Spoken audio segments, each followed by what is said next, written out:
I want to tell you about an essential vitamin you've probably never heard of. If you're a parent or plan to be one, it might be more important to your child's growth than all other vitamins combined, and only you, a parent, can provide it. I call it vitamin N, the word no. More and more children, I find, are suffering from vitamin N deficiency, and they, their parents, and our entire culture are paying the price. Let me illustrate my point with a story that's quite typical. A father, I'll call him Bill, gave his son, age 5, pretty much everything the little boy asked for. Like most parents, Bill wanted more than anything for his son to be happy, but he wasn't.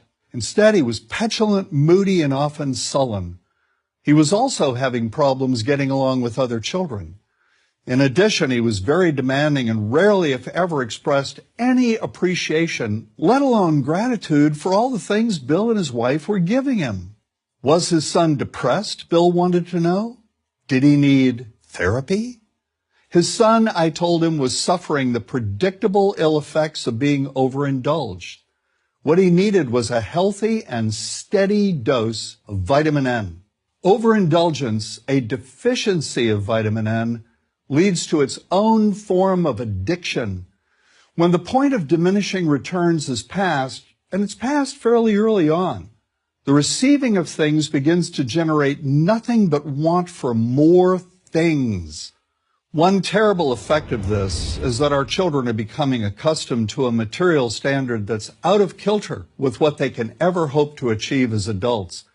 Consider also that many, if not most, children attain this level of affluence not by working, sacrificing, or doing their best, but by whining, demanding, and manipulating. So in the process of inflating their material expectations, we also teach children that something can be had for next to nothing.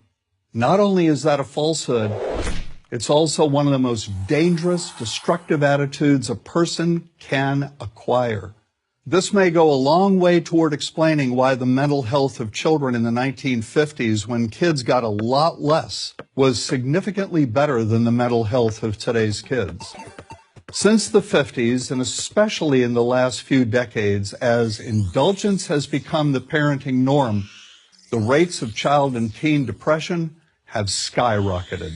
Children who grow up believing in the something for nothing fairy tale are likely to become emotionally stunted, self-centered adults.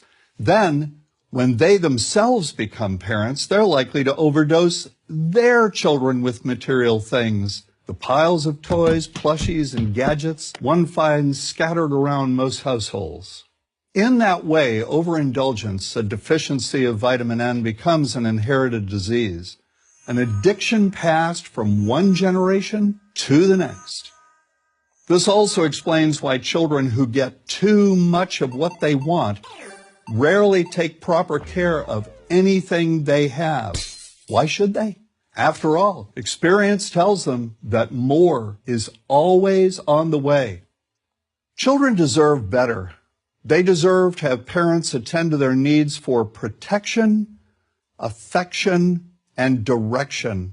Beyond that, they deserve to hear their parents say no far more often than yes when it comes to their whimsical desires. They deserve to learn the value of constructive creative effort as opposed to the value of effort expended whining, lying on the floor, kicking and screaming, or playing one parent against the other. They deserve to learn that work is the only truly fulfilling way of getting anything of value in life, and that the harder they work, the more ultimately fulfilling the outcome. In the process of trying to protect children from frustration, parents have turned reality upside down. A child raised in this topsy-turvy fashion may not have the skills needed to stand on his or her own 2 feet when the time comes to do so. Here's a simple rule. Turn your children's world right side up by giving them all of what they truly need, but no more than 25% of what they simply want. I call this the principle of benign deprivation.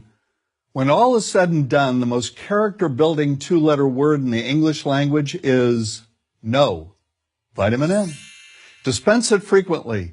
You'll be happier in the long run, and so will your child.